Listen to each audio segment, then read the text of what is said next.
আসসালামু আলাইকুম। Hello viewers, আমি মোহাম্মদ রাহান আলী। আরেকটি নতুন একটা বিষয়, নতুন একটি শব্দই আসলে ব্যবহারটা তার দুই রকম, সেই বিষয় নিয়ে আলোচনা করব, যেটা আমরা অলমোস্ট সবাই ভুল করে থাকি। আমি নিজেও এখনও ভুল করি যদি খেয়াল না রাখতে পারি। জিনিসটা কি? এনিওয়ান। এনিওয়ান মানে কি? যে কেউ।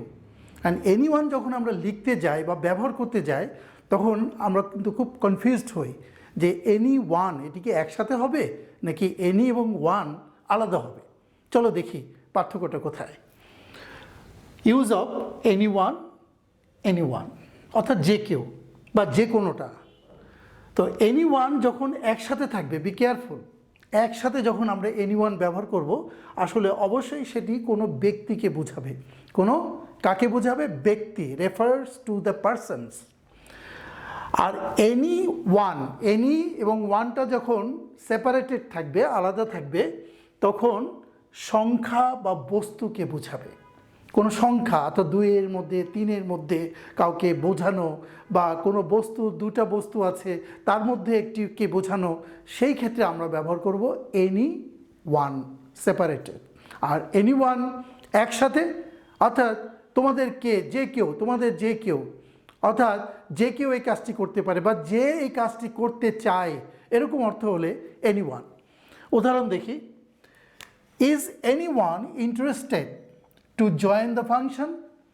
যে কেউ কি ফাংশনে যুক্ত হতে চায় বা অংশগ্রহণ করতে চায়?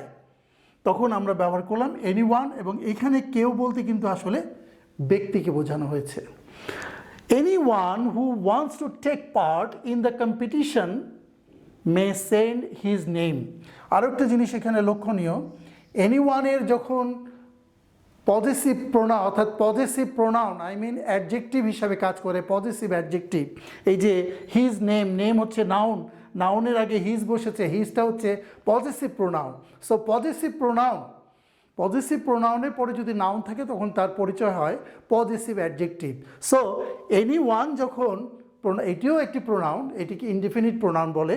সো এই প্রোনাউনটি যখন সাবজেক্ট হিসাবে থাকবে, তার পজেসিভ অর্থাৎ তার যে পজেসিভ প্রোনাউনটি ব্যবহার হবে সিঙ্গুলার, নট প্লুরাল। তাহলে কি হচ্ছে যে anyone who wants to take part in the competition may send his name. So anyone এখানে ব্যক্তিকে বোঝালো।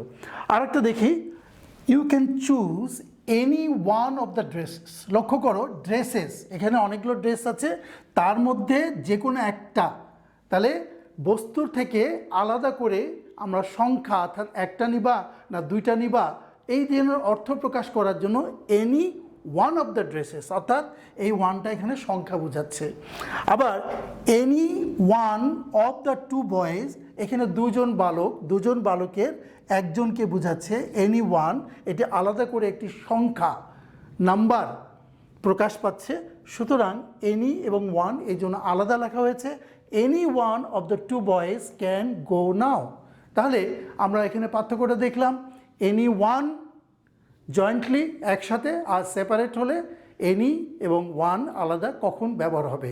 আমি তোমাদেরকে কিছু সূক্ষ্ম বিষয় নিয়ে আসলে আলোচনা করতে চাচ্ছি, অল্প বিষয়, বিভিন্ন ওয়ার্ডের ব্যবহার, যে ওয়ার্ডগুলো আমাদের ভুল হয় সেটি অ্যাডভার্ব হতে পারে, সেটি অ্যাডজেক্টিভ হতে পারে। তো আমি সেগুলোকে কাট করে অল্প কথায় মাথার মধ্যে ঢুকিয়ে দেওয়ার চেষ্টা করব। আশা করি তোমাদের ভালো লাগছে এবং আরও ভালো লাগবে। আবার আরও শব্দ নিয়ে হাজির হব। আল্লাহ হাফেজ।